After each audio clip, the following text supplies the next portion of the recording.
Good morning. This is Norma Cowie with a Sunday thought.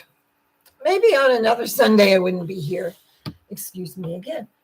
Because although I have a little story to tell as to why I'm not being as usual on a Sunday morning.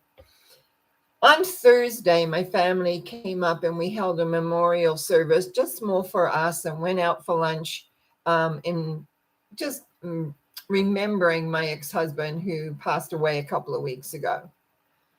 I felt fine. I have been well used to everything that's gone on, and I got to visit with my son several times, and also having lunch with the family. So in lots of ways, everything was really good. Then came yesterday, which is Saturday. Now, Thursday was when we had the memorial. I had been sleeping a little bit more, or I should say napping in the day, a little bit more longer than usual. Didn't think too much of that.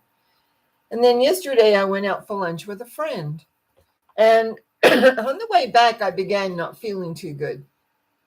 Didn't really say anything, just kind of was a little quiet and wanted to get home.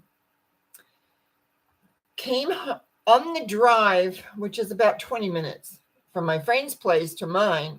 I began to notice that my arm here on this muscle was beginning to become sore. Now, this is where a sort of history in my health area comes in.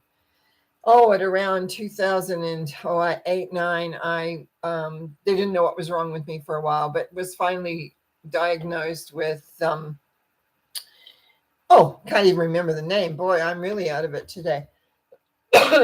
Anyway, I had drugs and stuff that I take, and it's been like for a couple of years now, no flares, rheumatoid arthritis. That's it, rheumatoid arthritis.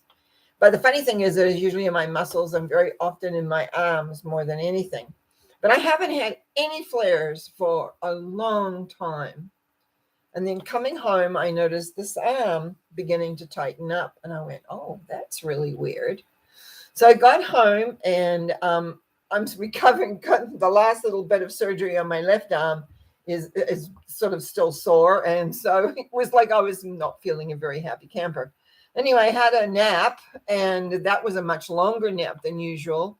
And by the time I got up, my right arm would hardly move at all. And in fact, the pain was at that point was beginning to move up towards my shoulder area, which is unusual. So I went to bed, and during the night, the movement up to my shoulder got worse. And I was thinking, like, how come this has come out of nowhere? And then I realized something. My body was grieving, perhaps for many different things besides the loss of a man who's been in my life for a long, long, long time. Um, Even though we weren't together for a long time, he was still in my life through the children and through us getting together at times, because we sort of resolved all our issues as time went by. But my body was acting out, really.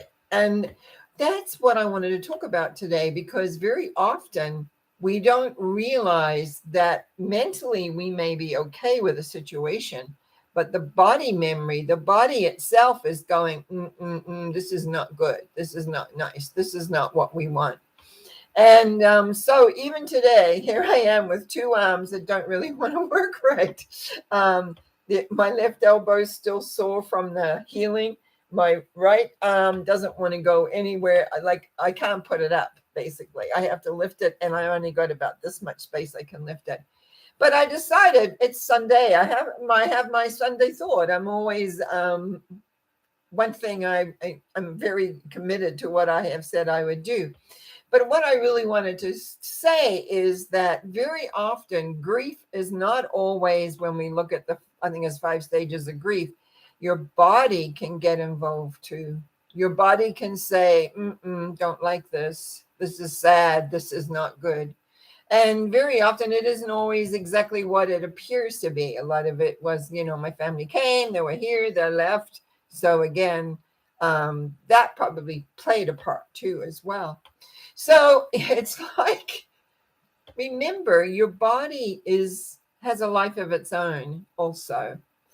I talk about how this is an emotional planet and we're here to learn about feelings and how to respond to them, because when we are into emotion, it usually means the feelings are blocked. We're not listening to them. And I obviously wasn't listening to what was going on in my body until it screamed at me. So it's like taking it easy in the direction of especially this right arm, because I'm right. I do everything pretty well with my right hand anyway, and the left is, as I said, now it's a couple of weeks after the surgery and it's still healing.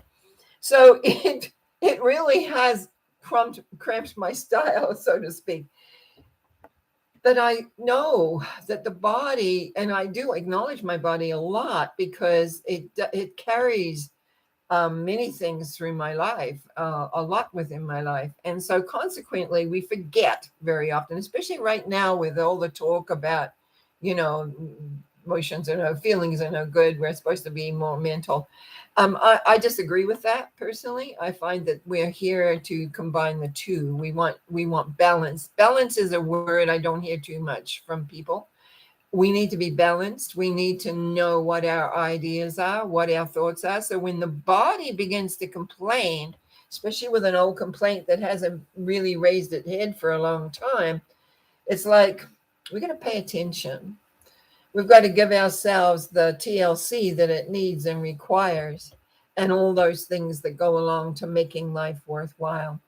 So, Sunday thought this time is take a look at what you're not feeling, what you're not acknowledging, and how could that be reflecting into your body? Like, what's your body trying to say to you? What's your body saying here? Because, like me, I haven't had a flare up for, a few years. And it was like weird. Like, why is this happening? And then, oh, right, of course. It's it's feeling the loss. It's feeling the change. It's feeling lots of things, and I wasn't acknowledging that. It was like another easily to stay in your head. I'm very mental anyway, and it was very easy to stay there, but I wasn't acknowledging to myself the depth of my feelings. So take a look at your life. If it's not something's not really quite kosher, take a look. What is it you're ignoring? What is it that you're not really paying attention to? What are the feelings inside? Because although we talk about emotions usually are where we're blocking the feelings. So it's like feelings that are number one priority. What are the feelings? What is it that's upsetting you really? And we can make all kinds of excuses, which I can do for sure.